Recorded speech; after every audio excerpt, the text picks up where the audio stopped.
할렐루야.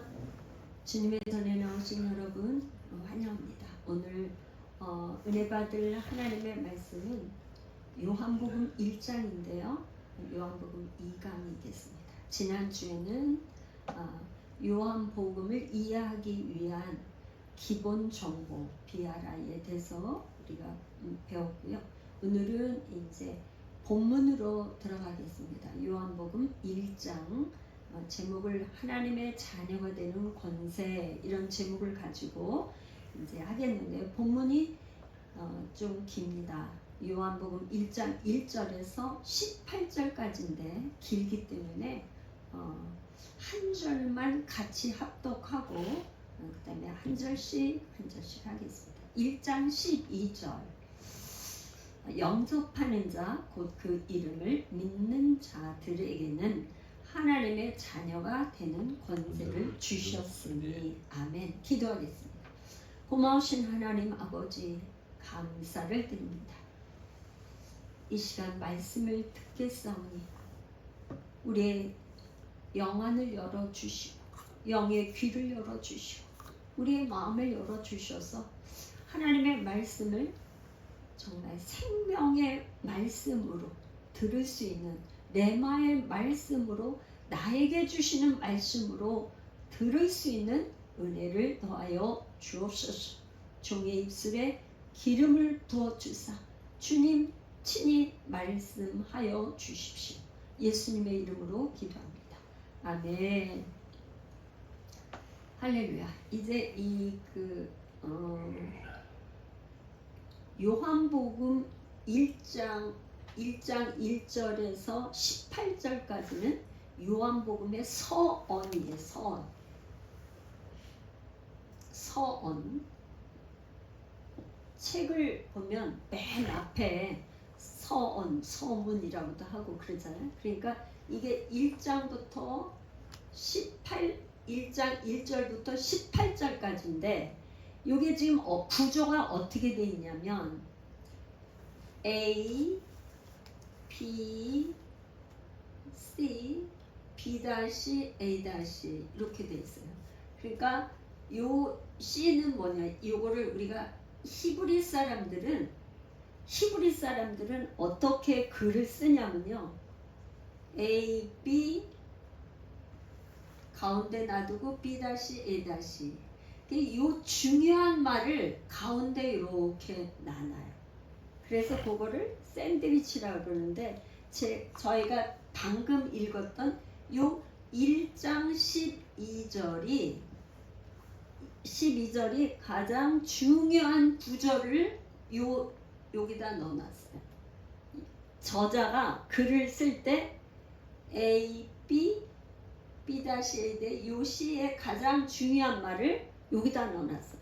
그러니까 A, B 이렇게 읽으면서 이제 한번 문단을 나누면서, A는 1절에서 8절, B는 또 9절에서 11절까지가 B, B-는 14절, 그다음에 A-는 15절에서 18절인데요. 이거 우리가 이제 읽으면서 보다 보면 좀 이해가 될 겁니다. 네, 본문으로 들어갈게요. 1절에 뭐라 그러냐면 태초에 말씀이 계시니라. 이 말씀이 하나님과 함께 계셨으니 이 말씀은 곧 하나님입니다. 태초에 말씀이 계셨대요. 근데 이제 이 말씀이라는 단어가 이 지금 복음서에 마태, 마가, 누가, 요한 이 4복음서 중에서 요한복음은 지난번에 우리가 기본 정보 할 때 AD 85년에서 한 90년 그 사이에 기록된 걸로 우리가 추정한다, 이렇게 얘기를 했단 말이에요. 그러니까 전혀 우리가 말씀이 하나님과 계셨는데 이 말씀이 하나님이다, 이게 조금 이해가 하기가 어려운데, 이제 이게 헬라어로 로고스라 말해요. 로고스. 근데 이 로고스가 도대체 어떤, 이 말씀과 가장 가까운 동의어가 뭔가, 그를 보면은 18절에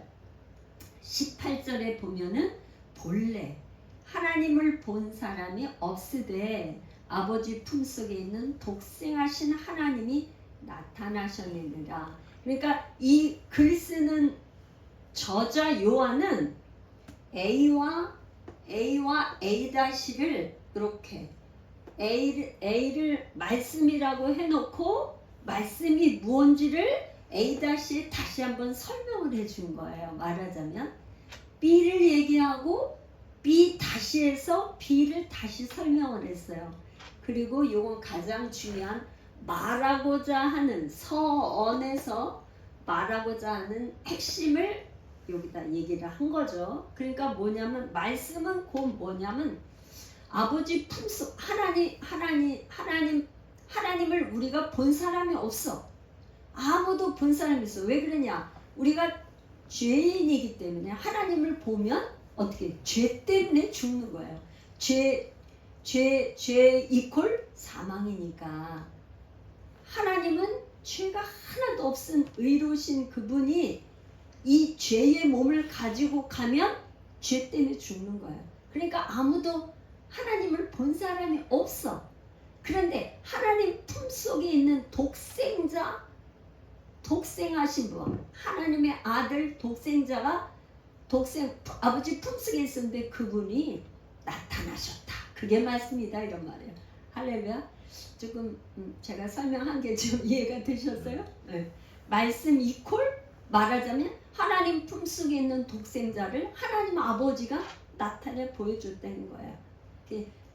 예수님 여기서 말씀이라고 이렇게 말씀 이퀄 말하자면 아버지 품속에서 나오신 독생하신 분. 그렇게 1절과 18절이 이렇게 이렇게 설명하고 있다. 이렇게 이제 이해를 하시면 돼요. 그러니까 이게 뭐냐면 우리하고는 글쓰기가 전혀 달라요. 그죠? 우리는 쭉 쓰는데 편지를 쓰거나 글을 쓰거나 이걸 설명을 하잖아요. 근데 히브리 사람들은 그렇게 안 써요. 그러니까 우리는 헬라식으로 공부를 한 사람들이 히브리 사람들이 쓴 글쓰기를 보려고 그러면 전혀 다른 거예요. 전혀 다른 거야. 그 이해해야 되는 방법이 그렇다. 그런 말이에요. 그래서 이제 1절에서 그가 태초에 하나님과 함께 계셨고 3절에 뭐라 그러냐면 3절 우리 집사님 한번 읽어보세요. 진짜? 만물이 그로 말미암아 지은 바 되었으니 지은 것이 하나도 그가 없이는 된 것이 없느니라. 아멘. 만물이 그로 말미암아 뭐로 말미암아 지었다는 거예요? 말씀 로고스 하나님 말씀 있고 로고스가 하나님인데 그 하나님이 모든 만물이 그로 말미암아서 지은 바 되었는데 그분이 여기 뭐냐면 지은 것이 하나도 그가 없이는 된 것이 없대. 다 모든 게 그분이 지으셨다. 그러니까 예수님의 그 창조, 예수님이 우주 만물을 다 창조하셨다. 그런 얘기를 하고 있어요. 4절 한번 우리 집사님들 읽어보세요. 그 안에 생명이 있었으니 이 생명은 사람들의 빛이라.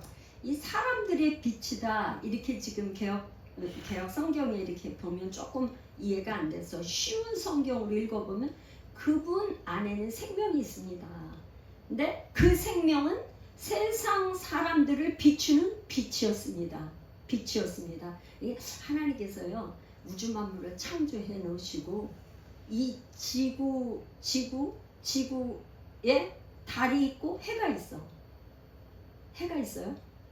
이 우주 만물에 저 태양 빛이 비치지 않으면 모든 식물이 아무것도 자랄 수도 없고 그러잖아요. 빛이 있어야 되죠. 빛이 있어. 그러니까 이 육적인 모든 만물이 저 태양의 빛을 봐야지만 우리가 성장하고 자랄 수 있고 사람도 그렇잖아요. 비타민 D가 생성되고 그런 것처럼 사람들에게 비추는 그 생명의 빛 그게 그분이 생명 속에는 또 그 존재가 빛이다 이런 말. 그래서 사람들에게 비추는 빛이다 이런 생명이. 그 생명을 우리가 생명이 있어야 산다 그런 얘기예요. 그래서 이 생명은 빛인데 그러니까 하나님이 보여주신 예수는 계시자인데 그건 또 말씀이에요. 그런데 그거를 빛으로 얘기를 하는 거예요. 빛. 그런데 이 빛은 생명이에요. 근원도 되고 모든 우주 만물을 이렇게 하나님이 빛이 있으라 하니까 빛이 생기고 모든 걸 말씀으로 창조하셨을 때 그 지식의 근원이 된다. 그런 말이에요. 할렐루야. 5절 보겠습니다. 5절 한번 읽어보세요. 빛이 어둠에 비치되 어둠이 깨닫지 못하더라. 빛이 있는데 어둠은 깨닫지 못해. 그런데 여기서 이제 깨닫지 못한다 이런 말은 이기지 못하더라 이런 의미를 가지고 있어요. 그러니까 저자 요한이 글쓰기를 하는데 이중적인 의미를 갖고 있는데 그 저자가 쓰는 언어 사용의 특징이라고 할 수 있어요.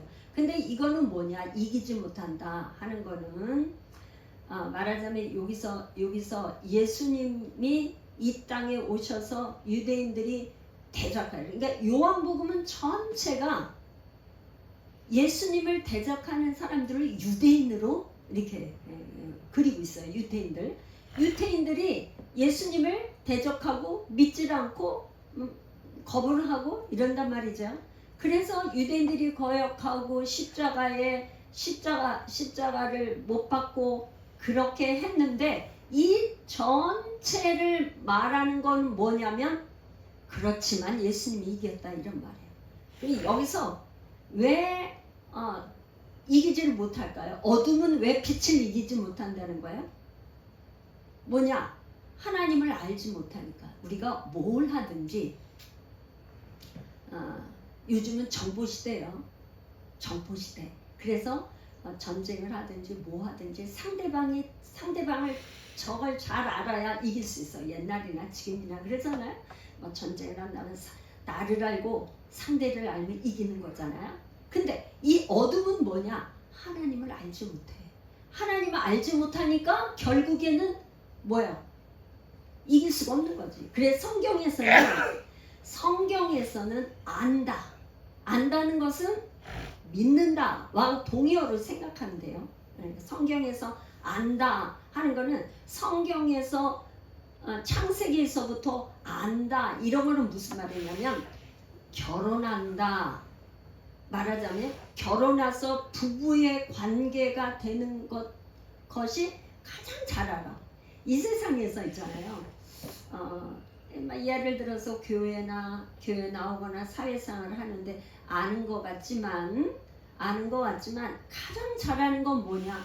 집에 가서 이 무장이 해제되고 다 아무것도 옷 다 벗고 그냥 저기로 있을 때 그게 가장 잘 아는 거잖아요. 그래서 부모 자식 간에 잘 알지만 더 가까이 아는 건 부부 사이죠. 부부 사이. 그렇잖아요.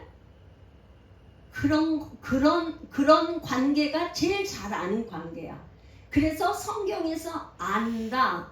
그렇게 부부 관계에 아는 정도 친밀한 관계가 돼야지만은 안다는 거야. 그걸 안다 그래. 안다 그러는 거야. 이코르 그렇기 때문에 믿는다 그런 거야. 그래서 성경에서 안다 이콜 믿는다. 그래서 뭐냐? 그리스도 안에 있으면 다 이기는 거예요. 고린도후서 2장 14절에 뭐냐? 그리스도 안에서 우리는 항상 이긴다. 왜? 그리스도는 만물을 창조하셨고 모든 걸 다 알고 계시잖아요. 알아야 이기는 거죠. 아니까. 그래서 우리는 그리스도 안에 있으면 이길 수밖에 없는 거야. 어둠은 하나님을 몰라. 그러니까 거역해. 그러니까 결국에는 사단이 이긴 것 같지만 이긴 게 아니고 십자가에 이렇게 못 박아 죽여서 이제 끝났다 했지만 오히려 부활해서 사망과死를 깨트리고 오히려 역전했어요. 역전. 앞에서 이긴 거죠. 그래서 우리가 하나님을 안다는 것이 얼마나 축복인지. 그래서 요한복음에 이제 17장 3절에 가면 뭐라고 그러냐면 영생, 생명은 뭐냐? 하나님과 그가 보내신 자 예수 그리스도를 아는 게 영생이다. 알아야지만 믿을 수 있고 믿어야지만 생명이신 그분의 생명을 우리가 얻을 수 있고, 그렇기 때문에 아는 건 굉장히 중요해요. 이 요한복음에서 아는 거, 믿는 거. 6절에서 8절 우리 집사님 한번 6절부터 8절까지 한번 읽어보시겠어요? 하나님께로부터 보내심을 받은 사람이 있으니 그의 이름은 요한이라. 그가 증언하러 왔으니 곧 빛에 대하여 증언하고 모든 사람이 자기로 말미암아 믿게 하려 함이라. 그는 이 빛이 아니요 이 빛에 대하여 증언하러 온 자라. 여기서 이제 여기서 저자가 뭐라 그러냐면 세례 요한과 예수님을 차이를 얘기를 하고 있어요. 세례 요한은 빛이 아니야. 그리고 세례 요한은 이 빛에 대해서 증인. 옛날 바뀐 개역 한글 성경에는 증거라고 그랬어요. 증거하러. 세례 요한은 예수님을 증거하러 왔다. 증인일 뿐이다. 그런데 모든 사람들이 세례 요한은 뭐냐? 모든 사람들이 예수를 믿게 하기 위해서 증인으로서 증인. 예수님이 여기 이제 세례 요한의 제자, 세례 요한의 제자였던 사람들이 예수님 앞에 와서 예수님을 믿게 된 이 일이 요한복음이 이제 그 다음에 이제 나오게 되죠. 나오게 되는데 예수님이 마지막 우리에게 이렇게 말씀하신 건 뭐냐면 너희들이 땅 끝까지 가서 내 제자가 돼서 가는 곳마다 세례를 베풀고 가는 곳마다 증인이 되라. 증인이 되는 거예요. 뭐 증인? 예수님의 증인이 되라. 왜? 믿으면 내가 예수를 믿었는데 이렇게 행복하고 이렇게 좋으니까 믿어봐. 증인이 되는 삶을 살라고 말씀하시죠. 9절 한번 읽어보겠습니다. 참 빛 곧 세상에 와서 각 사람에게 비추는 빛이 있었나니. 예수님은 빛의 근원이죠. 그러니까 빛이 어둠이 있는데 빛이 오면 몰랐던 것이 다 드러나. 그죠? 먼지까지도. 그래서 예수님이 오시면 속속들이 다 드러나고 우리 예수님은 우리 한 사람 한 사람을 그렇게 다 알고 계시는 거예요. 그래서 빛의 근원이 되시고 그러므로 계시, 가르쳐 주시는 분, 계시의 근원이 된다. 그래서 모든 사람에게 가르쳐 주고 계시하여 주고 빛이 되시고 그 안에 생명이 있다. 그래서 이제 지금 앞으로 이제 1장 14절에서 이제 계속해서 이제 10절에서 11절 더 읽고서는 설명하겠습니다. 10절에서 11절. 그가 세상에 계셨으며 세상은 그로 말미암아 지은 바 되었으되 세상이 그를 알지 못하였고 자기 땅에 오매 자기 백성이 영접하지 아니하였으나. 여기서 이제 세상이 나와요. 코스모스 세상이 나오는데 하나님께서 세상을 우주 만물을 다 창조를 하셨는데 여기에서 말하는 세상의 개념은 조금 작은 세상인지 이중적이에요. 여기서 그러니까 세상 우주 만물을 예수님이 다 창조하셨지만 여기에서 세상에 계셨지만 자기 땅에 오매 자기 백성이 영접하지 아니하였으니, 이 말은 여기서 세상은 조금 작은 개념이에요. 그러니까 말하자면 이제 유대인 사회, 유대인의 회당, 그다음에 예수님을 십자가에 못 박은 그 무리들, 이런 세상을 얘기하는 거야. 작은 규모. 협의적인 역사적인 상황에서의 그때 당시에 유대인들의 사회와 유대인의 회당과 뭐 이런 개념의 세상을 얘기하는 거죠. 그 사람들이 영접하지 않은 거예요. 자기 땅에 왔어. 왜? 예수님이 아브라함과 다윗의 후손으로 유대인으로 오셨고 자기 땅이야. 그런데 예수님이 자기가 창조한 그 땅에 왔지만 그들은 영접하지 않았단 말이에요. 12절 우리 12절을 같이 시작. 영접하는 자 곧 그 이름을 믿는 자들에게는 하나님의 자녀가 되는 권세를 주셨으니 여기서 영접이라는 단어는요 헬라어로 람바노 취하다 영어로 take예요. take 이렇게 receive 받다 취하다 뭐 이런 뜻이에요.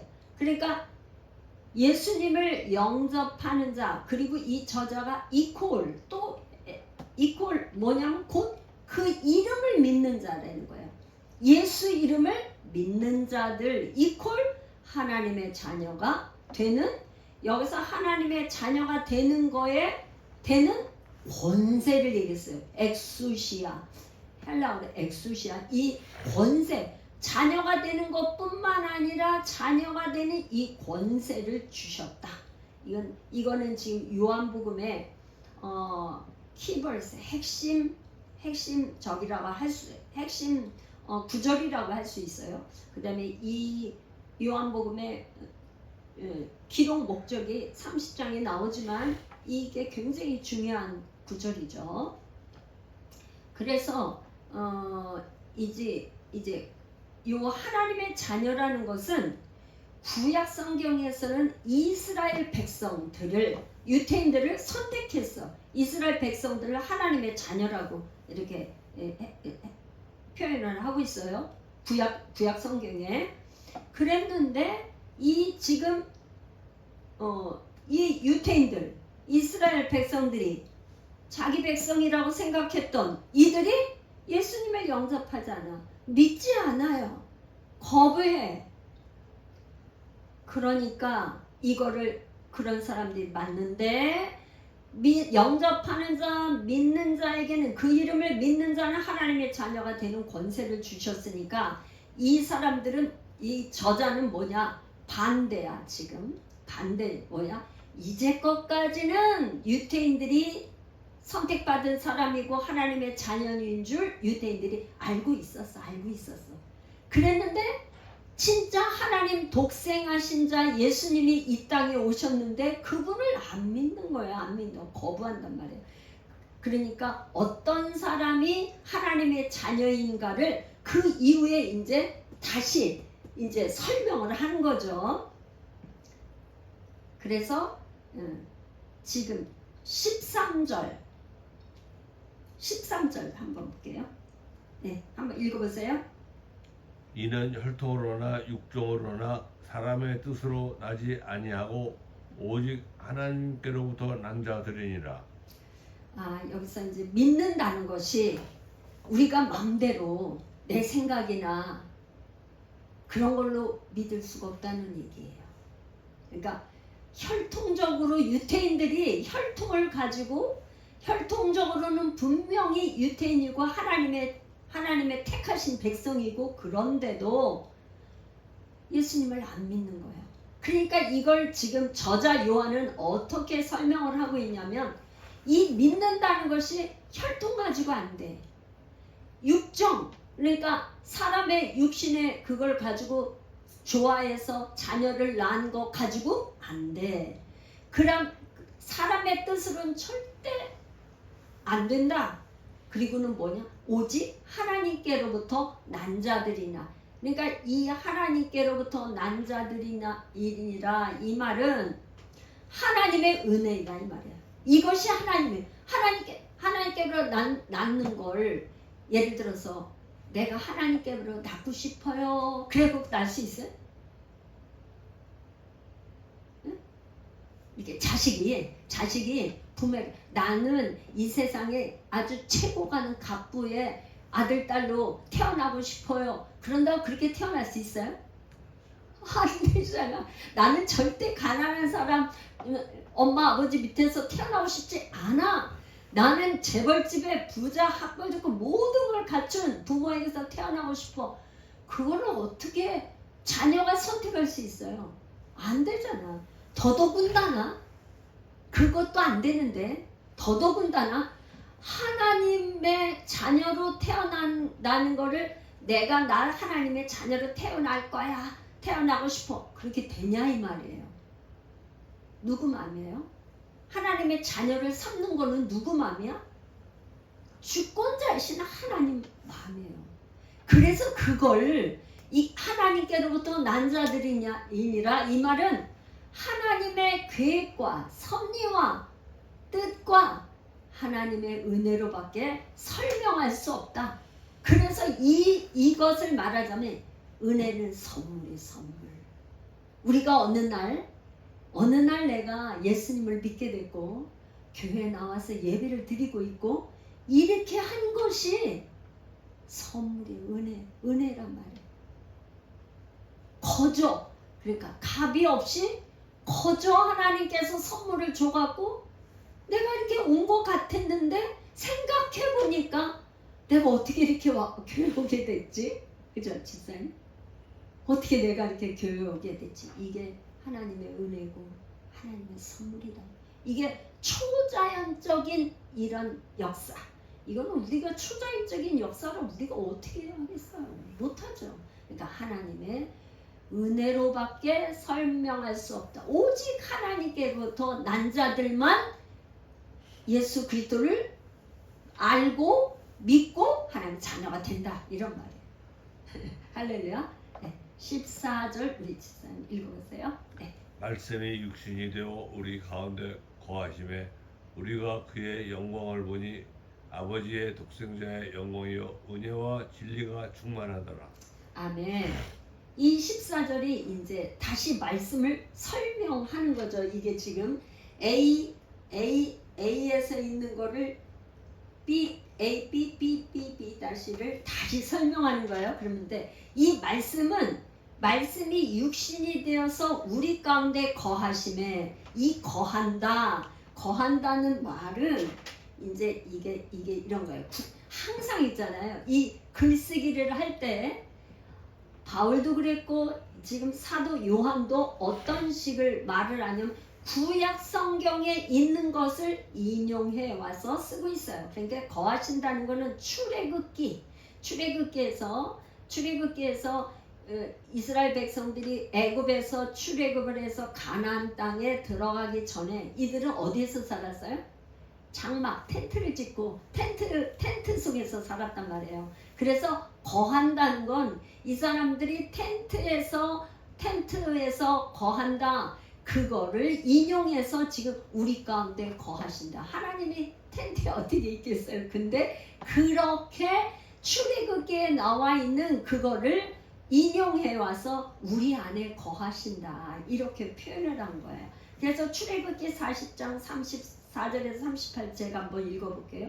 구름이 회막에 덮이고 여호와의 영광이 성막에 충만함에 모세가 회막에 들어갈 수 없었으니 이는 구름이 회막이 위에 덮이고 여호와의 영광이 성막에 충만하였으며 구름이 성막 위에 떠오를 때에는 이스라엘 자손이 그 모든 행진하는 길에 앞으로 나아갔고 구름이 떠오르지 않을 때는 떠오르는 날까지 나가지 아니하였으며 낮에는 여호와의 구름이 성막 위에 있고 밤에는 불이 그 구름 가운데 있음을 이스라엘 온 족속이 모든 행진하는 길에서 그들의 눈으로 보았더라. 이게 이제 출애굽기에서 모세가 회막을 짓고 회막이나 성막이나 다 같은 말이에요.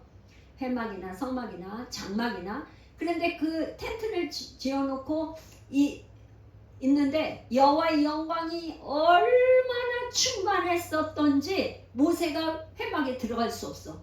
그러니까 감히 이 영광이 너무나 가득 차니까 모세가 들어갈 수 없었다고 그랬거든요.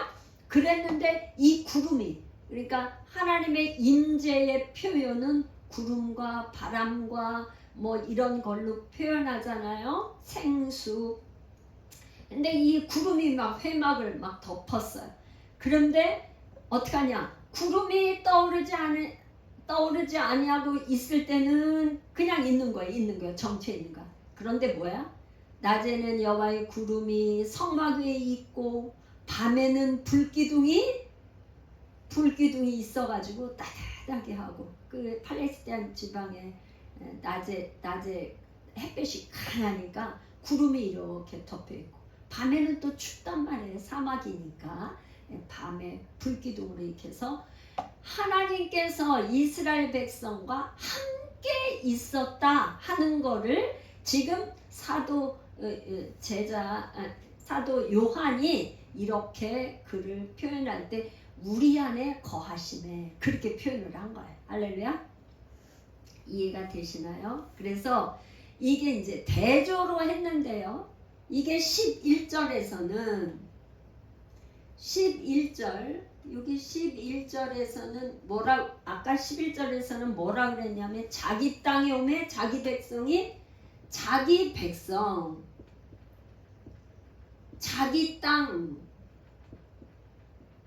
땅에 왔지만 영접을 안 했어. 근데 여기 지금 뭐예요? 14절에는 여기 다시 11절에는 그런데 14절에는 다시 설명인데 우리 가운데 거하시네. 그러니까 이 우리라는 거는 여기서 지금 새로운 공동체를 말하는 거예요. 요한 공동체겠죠. 요한이 예수님의 12제자 중에 한 사람이어가지고 요한의 가르치고 그가는 그 예수님을 영접한 이 무리들 요한 공동체 가운데는 함께 한다 이 말이에요. 거하시네. 이게 여기는 영접하지 않았는데 우리 가운데는 거하시는 이 기독교 공동체. 이 기독교 공동체는 말하자면 요한 공동체를 그 당시에 요한 공동체를 얘기하는 거죠. 그래서 요 B와 B-가 대조를 이루고 있어요. 이렇게. 할렐루야. 자, 우리가 그의 영광을 보니, 그러니까 지금 우리가 그의 영광을 보니, 그래서 여기서 사도 요한이 우리가 그 영광을 보니, 누가 그 영광을 봤다고 얘기하지는 않았지만 우리가 하나님의 그 성육신의 그 영광을 보았다고 그래요. 카보드. 그다음에 헬라어로는 독사라고 하는데 이거는 영광은 영광. 자, 영광 우리 가운데 거하시는 영광은 예수 그리스도 안에 영광이 그냥 충만해 있는 것이 밖으로 나온 거예요. 밖으로 나와서 이렇게 막 그 영광을 우리 가운데 영광된 그거를 보게 됐다 이런 말. 할렐루야. 이거를 제가 좀 묵상하면서 어떤 생각을 했냐면요. 우리 안에 이 마음 안에 기쁨이 충만하고 막 정말 희락의 영이 임하면 얼굴이 펴. 기쁨이 있으면 얼굴이 펴져. 그죠? 그 사람이 볼 때 얼굴을 보면 저 사람 굉장히 지금 기뻐. 굉장히 감사가 넘쳐. 너무너무 행복해. 그게 보이잖아요. 그쵸? 근데 이 안에 뭐가 근심과 두려움이 가득하고 있으면 얼굴이 벌써 이렇게 주그러지잖아요. 이렇게. 그러니까 우리 하나님의 예수 그리스도 그분 안에 있는 이 영광이 얼마나 영광이 하나님의 영광 은혜와 영광이 충만했으면 밖으로 막 그분 옆에 있으면 영광이 보여. 그러니까 우리가 그의 영광을 보니 그렇게 우리가 그의 영광을 보니 아버지의 독생자의 영광이요. 하나님 아버지의 영광이 은혜와 영광이 충만한데 독생자 예수 그리스도의 영광이요. 그걸 다시 설명하면서 은혜와 진리가 충만하더라. 그러니까 이 새로운 공동체, 요한의 공동체는 영광과 은혜와 진리가 충만한 공동체, 은혜가 막 충만하고 진리가 충만한 그런 공동체라는 거를 지금 얘기하고 있어요. 새로운 공동체가 생겼는데 막 영광, 하나님의 영광으로 그냥 가득할 뿐만 아니라 은혜와 진리가 충만하다. 은혜만 있으면 안 되고 진리, 이 변함없는 진리가 또 있어야 되잖아. 그래서 예수님은 은혜와 진리가 충만하더라. 그래서 은혜와 진리 교회, 요 구절을 따서 교회 이름을 은혜와 진리 교회 한 교회가 있죠. 15절 우리 15, 16, 17절까지 우리 집사님 읽어보세요. 요한이 그에 대하여 증언하여 외쳐 이르되 내가 전에 말하기를 내 뒤에 오시는 이가 나보다 앞선 것은 나보다 먼저 계심이라 한 것이 이 사람을 가리킴이라 하니라. 우리가 다 그의 충만한 데서 받으니 은혜 위에 은혜로라. 율법은 모세로 말미암아 주어진 것이요 은혜와 진리는 예수 그리스도로 말미암아 온 것이라. 이제 여기 지금 세례 요한을 15절에서 이제 다시 등장을 시켰어요. 세례, 아까 모세도 나오고 세례도 나오는데 세례 요한은 말하자면 구약의 마지막 예언자. 그래서 말라기서에 뭐라느냐면 내가 엘리야를 보내겠다. 그 엘리야가 바로 신약에서 세례 요한은 마지막 예언자. 누구를 예언하는 거예요?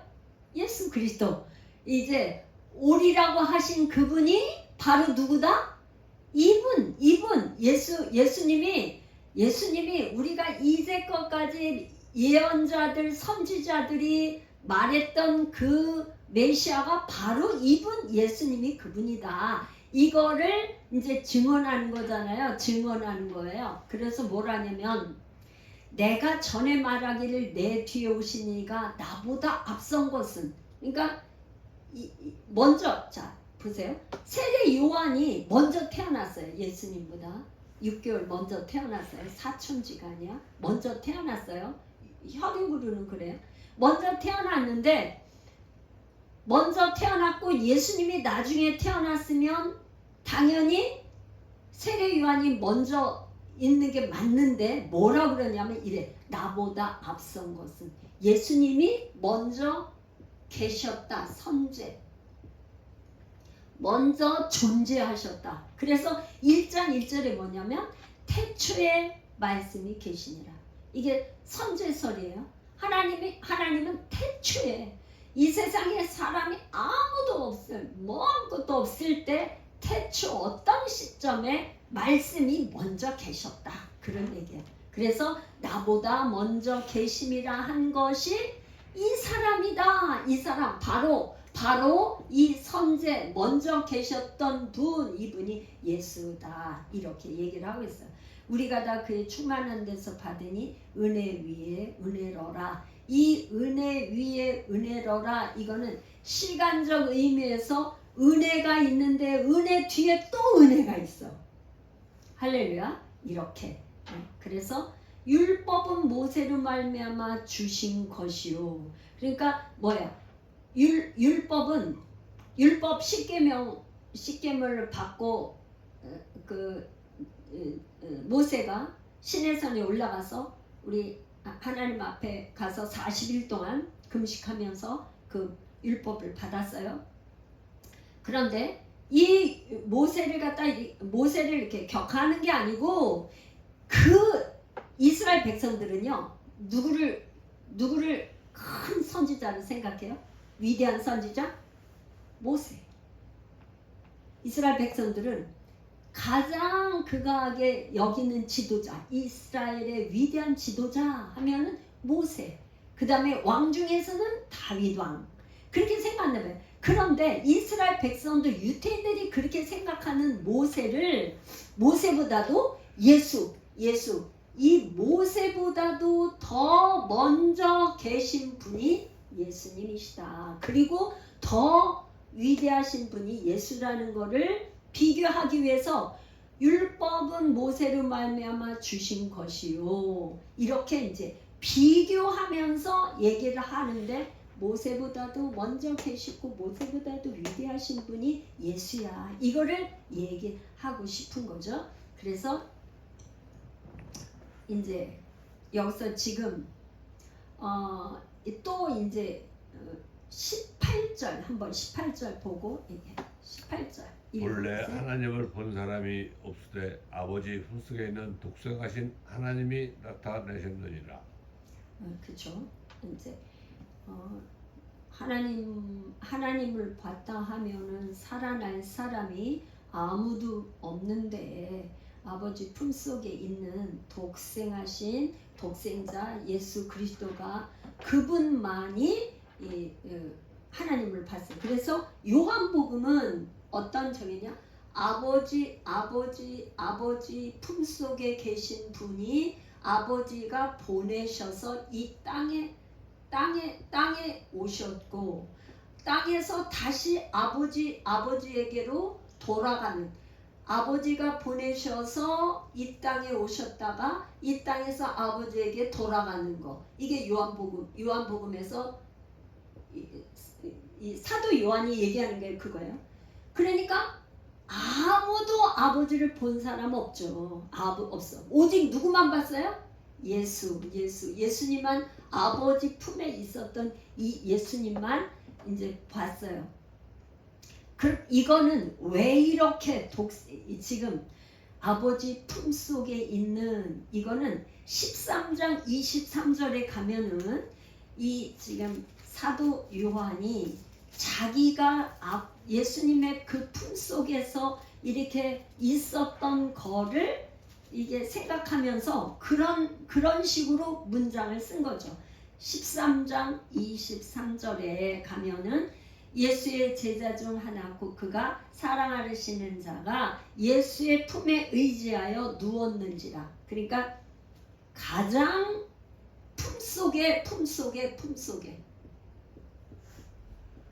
품속에는 가장 친밀한 관계를 표현 친밀한 관계 아버지와 아들 사이가 얼마나 친밀했으면 품속에라는 단어를 이렇게 쓰면서 이 사도 요한은 왜 이런 표현을 쓸 수 있었느냐.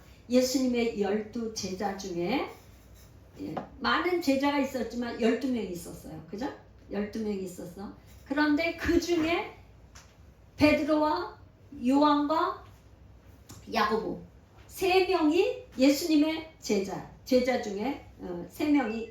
근데 이 3명 중에서 예수님과 가장 친밀했던 제자가 이 품속에 예수님과 가장 친밀했던 제자가 사도 요한이에요. 그러니까 왜 그렇게 했었냐? 예수님의 품에 의지하여 누울 정도로 그렇게 친했어요. 그러니까 그 자기가 경험한 그 예수님과의 친밀한 관계를 지금 예수님을 설명할 때 아버지 품속에 있는 독생자 예수 이렇게 쓰고 있는 거죠. 우리도 예수님과 친밀한 관계가 되기를 사모한다면 이 사도 요한이 표현한 이런 예수님의 품속에 이렇게 여러분들이 좀 의지해서 이렇게 하나님을 의지하는데 이 정도의 친밀성을 가지고 한번 주님과 한번 이렇게 교제를 나누면 어떨까 그런 생각을 합니다. 그래서 이제 이 서는 시작에서 이제 1절에서 18절까지 이렇게 끝이 납니다. 그러면 이제 이 시간에는 가장 지금 사도 요한 제자가 1장 12절에서 영접하는 자 이퀄 그 이름을 믿는 자는 이퀄 하나님의 자녀 되는 권세. 이게 어떤 권세인가? 요거를 한번 나눠보겠습니다. 그러니까 예수님을 영접하고 그 이름을 믿는다는 것은 어떤 것인가? 예수님을 영접했어요. 내가 예수님을 믿어. 예수님을 믿는다는 것은 도대체 어떤 건가? 그거를 좀 한번 묵상하며 생각해 보기를 원하는데요. 예수님을 믿는다면은 빌립보서 2장 5절 우리 한번 빌립보서 2장 5절 한번 보겠습니다. 빌립보서 2장 5절 너희 안에 이 마음을 품으라 곧 그리스도 예수의 마음이니. 그러니까 사도 바울이 지금 예수님을 믿는다는 것, 예수님을 영접했다는 사람은 반드시 뭐래냐? 예수님의 마음을 가져야 된다는 거예요. 그러니까 예수님을 믿는 사람, 하나님의 자녀가 됐다면 예수님의 마음을 갖는 거, 예수님의 마음을 갖는다는 건 이건 뭐야? 예수님의 마음을 갖는 건데, 이 예수님의 마음을 갖는 거는 또 그분의 뜻, 그분의 생각, 그분의 마음을 갖는 거예요. 그러니까 한 집에서 부부가 이렇게 결혼을 하고 나면 같은 생각을 갖고 같은 뜻을 품고 마음이 같아야지 한 집에서 살 수 있어요. 그죠? 결혼을 했는데 부부가 서로 생각이 틀려. 서로 원하는 게 틀려. 다 틀려. 생각 틀리고 뜻도 틀리고 마음도 틀려. 그러면 어떻게 맨날 싸우겠죠. 한 침대에서 서로 간에 맨날 싸우는 거잖아요. 그죠? 그래서 우리가 그분을, 그 이름을 믿는다는 것은 그리스도의 마음을 갖는 건데, 그 마음을 갖는다는 건 그분의 마음뿐만 아니라 그분이 생각하는 거, 그분이 원하는 거, 내 뜻이 아니고 그리스도의 뜻을 이루는 거, 그것이 믿는 것이다. 그렇게 생각해요. 바로 그런 사람에게 예수 그리스도의 생명을 준 그런 사람은 뭐예요? 그 이름은 이퀄. 이 이름에는 뭐가 있어요? 예수 생명이 있어요. 요한 1서 5장 11절 한번 우리 요한 1서 5장 11, 12절 한번 우리 요한 1서 5장 11절 12절 또 증거는 이것이니 하나님이 우리에게 영생을 주신 것과 이 생명이 그의 아들 안에 있는 그것이니라. 아들이 있는 자에게는 생명이 있고 하나님의 아들이 없는 자에게는 생명이 없느니라. 그러니까 여기 있다 없다. 그러니까 예수님을 믿는 사람, 그 이름을 믿는 자에는 생명이 있어요. 생명. 예수 생명이 있는 거예요. 이 세상에 어떤 존재도 유한한 존재이기 때문에 생명이 영원한 생명을 가질 수 없어요. 그런데 방법은 하나 뭐예요? 그 이름을 믿기만 하면 예수 생명으로 인해서 영원히 산다. 이거예요. 이것이 바로 이런 사람들, 예수의 생명을 가진 사람들이 바로 교회다.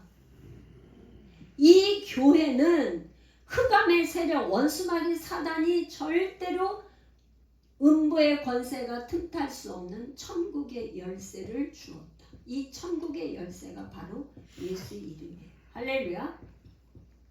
여러분들이 이 천국의 열쇠, 예수의 이름, 이 예수의 이름을 가지고 예수 생명으로 말미암아서 이 땅의 모든 문제들은 해결되고, 그죠? 예수 생명이 있으면 아픈 질병, 생명 살아나는 세포가 들어가면 낫는 거, 그잖아요. 생명이 있었으면 막 살아나잖아요. 이 예수 생명, 예수의 이름으로 여러분들이 한 주간 올해도 승리하는 그런 복된 인생 되시기를 축복합니다. 그래서 세 가지로 마무리할게요. 예수님이 이 생명을 가진 사람들은 예수 생명을 가진 사람은 예수님이 첫째, 예수님이 하신 일을 할 뿐만 아니라 그거보다도 더 큰 일을 한다. 이제 요한복음 14장에 가면 그걸 할 거예요. 두 번째, 예수의 이름으로 무엇을 구하든지 다 받는다. 세 번째는 예수의 이름으로 보내실 성령님께서 가르치시고 생각나게 한다. 할렐루야. 이런 축복이 우리 예수열방교회 온 성도들에게 임하시기를 간절히 축원합니다. 기도하겠습니다.